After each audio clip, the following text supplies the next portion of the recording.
আসসালামু আলাইকুম গাইস। তো আশা করি আপনারা সবাই ভালো আছেন। আলহামদুলিল্লাহ, আপনাদের দোয়া ভালো আছে, আমি ভালো আছি। তো আজকে রবিবার, কাজ দিছে বসে, বলছিলাম যাবো না, রবিবার তো ব্যবসা ছুটি। তো জোরমুর করার পর আমরা আসলাম কাজে। দেখেন এক একজনের চোখে এখনো ঘুম আছে।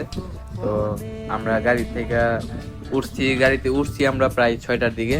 তো গাড়ি দিয়া অনেকক্ষণ জার্নি করার পরে আমরা আমাদের স্থানে পৌঁছে গেছিলাম।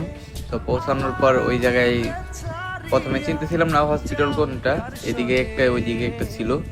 তো দেখেন এদিকে সূর্য ওঠে নাই, আমরা রওনা দিছি তো সূর্য কি অন্ধকার ছিল ওই সময় রওনা দিছি। তো আস্তে আস্তে এদিকে একটু সূর্যর লাল আবহাওয়া দেখা যাইতেছে, কিন্তু সূর্য দেখা যাইতেছে না, একেবারে সকাল দেখতেছি নি, গাড়ির ভিতরে একটু অন্ধকার অন্ধকার দেখা যাইতেছে।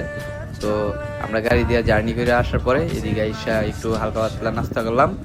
তো ছুটির দিন কারা কারা ডিউটি করতে মানে ইচ্ছুক থাকেন না, তারাই আমার এই ভিডিওতে কমেন্ট করবেন। আর এদিকে ইমরান ভাই ভাড়া দিয়েছিল গ্রাব ভাড়া, আমরা এদিকে নাস্তা করতেছি। তো সবাই ভালো থাকবেন, বাই বাই।